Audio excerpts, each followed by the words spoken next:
अब हफीजुल अंसारी के बयान के चलते कि मुसलमान सब्र में है, सब्र में है, कब्र में नहीं है, इनके बयान के चलते ही पहलगाम में पूरी घटना घटी। जो कब्र से निकल के जिहादी लोग हथियार लेके आए, ऐसे हफीजुल जैसे गलत तत्व के नेता के बयान के चलते का बड़ा असर है घटना पहलगाम में हुई कि मुस्लिम वर्ग अभी कब्र में नहीं है बल्कि सब्र कर रहा है और वो सड़कों पर आएंगे और घटनाएं करेंगे। तो एक प्रकार का गृह युद्ध देश में हो, उनकी चेतावनी उन्होंने देने का काम किया है और हम कह सकते हैं।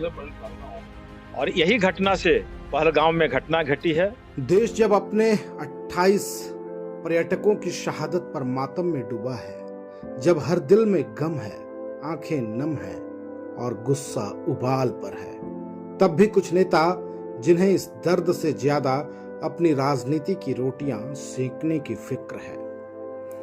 जम्मू कश्मीर के पहलगाम में हुए कायराना आतंकी हमले के बाद पूरा देश एकजुट होकर दोषियों को सजा दिलाने की मांग कर रहा है। हर राज्य, हर शहर और हर गली में लोगों का गुस्सा सड़कों पर देखा जा सकता है। लेकिन झारखंड में भाजपा नेताओं ने इस राष्ट्रीय पीड़ा को भी अपनी सियासी चाल का मोहरा बना लिया। पूर्व निर्धारित कार्यक्रम के तहत भाजपा कार्यकर्ताओं ने मधुपुर में एक जन आक्रोश रैली निकाली। इस रैली का नेतृत्व पूर्व मंत्री रणधीर सिंह, पूर्व विधायक नारायण दास कर रहे थे। रैली का उद्देश्य था मंत्री हफीजुल हसन के कथित बयान के खिलाफ प्रदर्शन करना। लेकिन इस पूरे आयोजन में एक बात साफ दिखी, इस रैली में आम जनता की भागीदारी लगभग नगण्य थी। झारखंड की सड़कों पर भाजपा भले उतर गई हो, लेकिन जनता इस मुद्दे को लेकर उनके साथ नहीं दिखी। मधुपुर में निकली रैली में गिनती के लोग थे और भाषण सुनने वालों की संख्या तो और भी कम।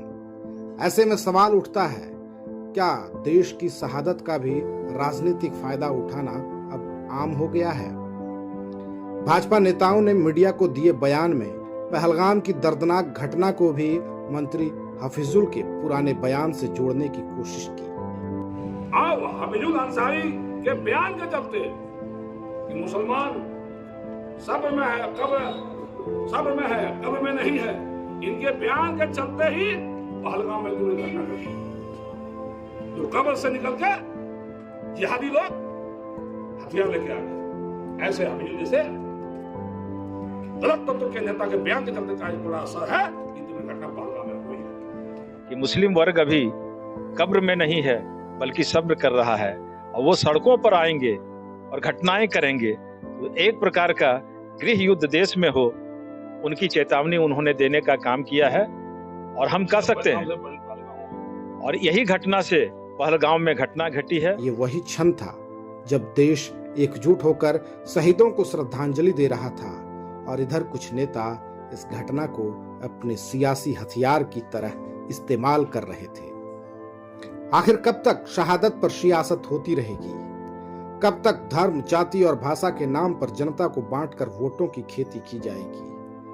देश की एकता, अखंडता और शांति के नाम पर जो राजनीति होनी चाहिए, वह आज स्वार्थ और सत्ता की भूख में तब्दील होती जा रही है।